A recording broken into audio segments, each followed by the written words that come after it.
नमस्कार, मैं हूं शिवम। यूपी में बाबा जी इन दिनों बड़े परेशान हैं। दरअसल हुआ यह है कि उन्होंने टैक्स पेयर का करीब 1,000 करोड़ रुपया खर्च किया।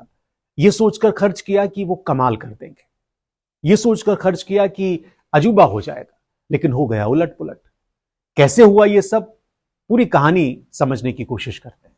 बाबा ने अपनी क्लोज टीम से 2 लोगों को बुलाया। एक का नाम है शिशिर सिंह, जितना कि प्रसार का पैसा खर्च होता है, प्रचार का पैसा खर्च होता है, वो उन्हीं की कलम से पास होता है।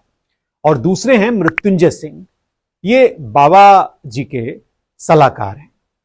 वैसे तो इन दोनों पर 2 अलग अलग कार्यक्रम किए जा सकते हैं, बड़े लंबे कार्यक्रम, लेकिन इस पर ज्यादा अभी हम फोकस नहीं करेंगे।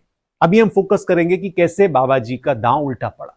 इन दोनों को बाबा जी ने बारी बारी से अपने पास बुलाया और इन दोनों ने बाबा जी को योजना समझाई।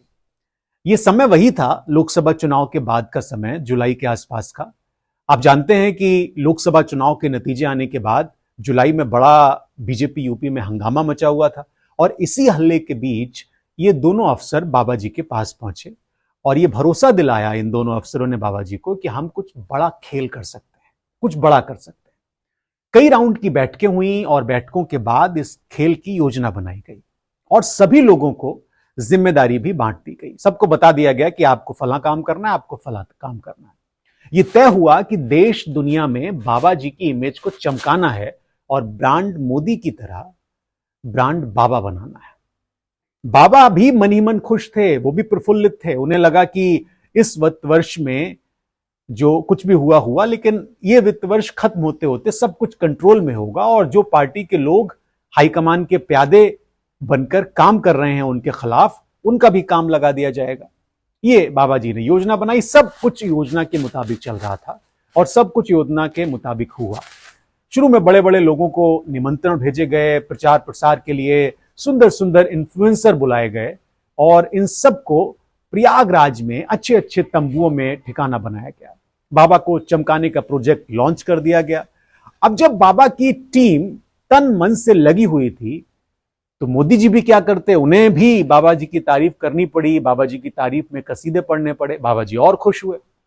13 जनवरी को फिर से बाबा ने प्रोजेक्ट की समीक्षा की तो जो उनके सिपह सलार थे उन्होंने कहा कि सब कुछ चंगा सी, लेकिन फिर आई मौनी अमावस्या।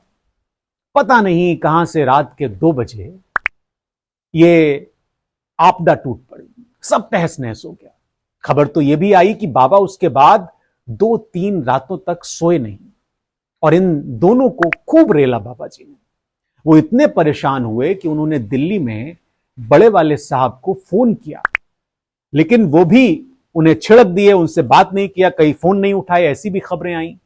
रही सही कसर सपा मुखिया ने पार्लियामेंट में पूरी कर दी और महाकुंभ को लेकर अपने इस्तीफे की पेशकश कर दी। उन्होंने कहा कि अगर वो झूठ बोल रहे हैं तो इस्तीफा देना चाहते हैं। अब बाबा खेमे में सन्नाटा है और सब राम राम करके महाकुंभ खत्म होने का इंतजार कर रहे हैं। सबको ये इंतजार है कि ये किसी तरह से कुंभ खत्म हो जाए। तो कुल मिला के है ये कि एक तो बात स्पष्ट हो जाती है, इस घटनाक्रम से कोई अगर सबसे ज्यादा खुश है तो वो है बीजेपी का एक बड़ा नेता जो प्रदेश का मुखिया भी है। वो मनी मन बड़ा खुश है क्योंकि पिछले कई महीनों से उनकी कोई बखत नहीं है। सुनने में आया है कि वो मीटिंगों में नहीं आ रहे हैं। तो बाबा जी का जो प्रोजेक्ट था, पहला प्रोजेक्ट उनको लॉन्च करने का, वो तो फ्लॉप हो गया। अब देखना होगा कि इस प्रोजेक्ट के फ्लॉप होने के बाद किन अफसरों पर गाज गिरती है महाकुंभ के बाद, और क्या इसके बाद जो अखिलेश ने प्रोजेक्ट लॉन्च किया है उसमें उनको कामयाबी मिलती है। ये 2 बड़े महत्वपूर्ण सवाल हैं उत्तर प्रदेश की राजनीति के संदर्भ में, और 2027 से पहले धीरे धीरे करके इसके जवाब मिलने भी शुरू हो जाएंगे। फिलहाल इस कार्यक्रम में इतना ही। मुझे इजाजत दीजिए।